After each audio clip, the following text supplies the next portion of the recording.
Kailasa YouTube ചാനലിലെ പുതിയൊരു വീഡിയോയിലേക്ക് എല്ലാവർക്കും സ്വാഗതം. കൂടുതൽ ക്ഷേത്രവിശേഷങ്ങൾക്കായി കൈലാസ യൂട്യൂബ് ചാനൽ സബ്സ്ക്രൈബ് ചെയ്യുക.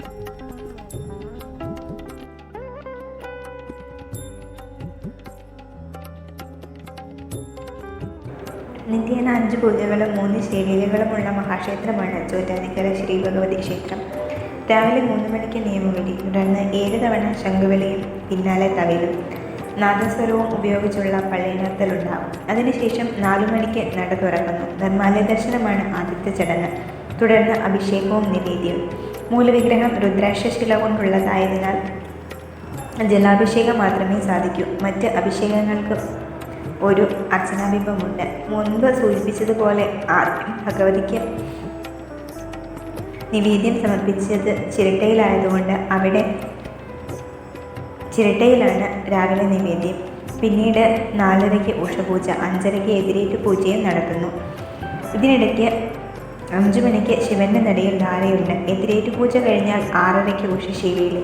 തൻ്റെ ഭൂതഗണങ്ങൾക്ക് നിവേദ്യം സമർപ്പിക്കുന്നത് ഭഗവതി നേരിട്ട് കാണുന്നു എന്നതാണ് ഇതിന് പിന്നിലുള്ള അർത്ഥം.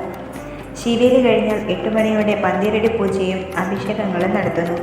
അത് കഴിഞ്ഞാൽ 11 മണിക്ക് ശിവന്റെ നടയിൽ വീണ്ടും ധാരയാണ്. 11:30-ക്ക് ഉച്ചപൂജ. ഉച്ചപൂജയ്ക്ക് ശേഷം ഉച്ചശീവേലി. രാവിലത്തെ ശീവേലിക്കുള്ള അതേ ചടങ്ങുകളാണ് ഇതിനും. തുടർന്ന് 12:30-ക്ക് നട അടയ്ക്കുന്നു. വൈകിട്ട് 4 മണിക്ക് വീണ്ടും നട തുറക്കുന്നു. അതാത് ദിവസത്തെ സൂര്യാസ്തമയം അനുസരിച്ചാണ് ദീപാരാധന. പിന്നീട് 7:30-ക്ക് അത്താഴ പൂജയും 8 മണിക്ക് അത്താഴ ശീവേലിയുമാണ്. അത് കഴിഞ്ഞ് 8:30-യോടെ മേൽക്കാവിൽ നട അടയ്ക്കുന്നു. അതിനുശേഷം കീഴ്ക്കാവിൽ ഗുരുതി പൂജ തുടങ്ങും. ശാക്തേയ പൂജാവിധികളാണ് ഗുരുതി പൂജയ്ക്കുള്ളത്. വാഴ കൊണ്ട് തോരണം കെട്ടി പരിസരം മുഴുവൻ അലങ്കരിച്ച് വൃത്തിയാക്കിയതിനു ശേഷം മേൽശാന്തി വന്ന് പ്രത്യേക പൂജകൾ നടത്തുന്നു. തുടർന്ന് ഗുരുതി തർപ്പണം തുടങ്ങുന്നു. ഇത് കണ്ടു തൊഴാൻ ധാരാളം ഭക്തരുണ്ടാകും. ബാധോപദ്രവമുള്ളവർ ഈ സമയത്ത് ഉറഞ്ഞു തുള്ളാൻ തുടങ്ങുന്നത് ചോറ്റാനിക്കരയിലെ പതിവ് കാഴ്ചയാണ്. സാധാരണ ദിവസങ്ങളിലെ പൂജാക്രമങ്ങളാണ് മേൽ സൂചിപ്പിച്ചത്.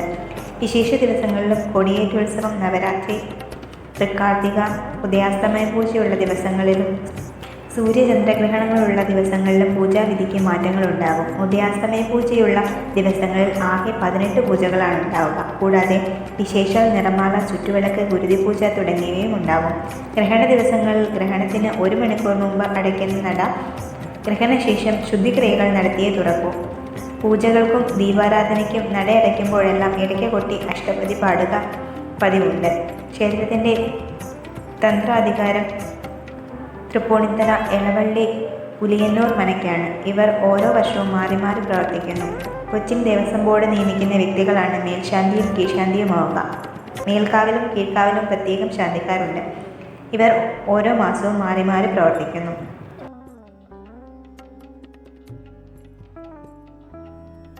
ഞങ്ങളുടെ വീഡിയോകൾ ഇഷ്ടപ്പെട്ടുവെങ്കിൽ ലൈക്ക് ചെയ്യാൻ മറക്കല്ലേ.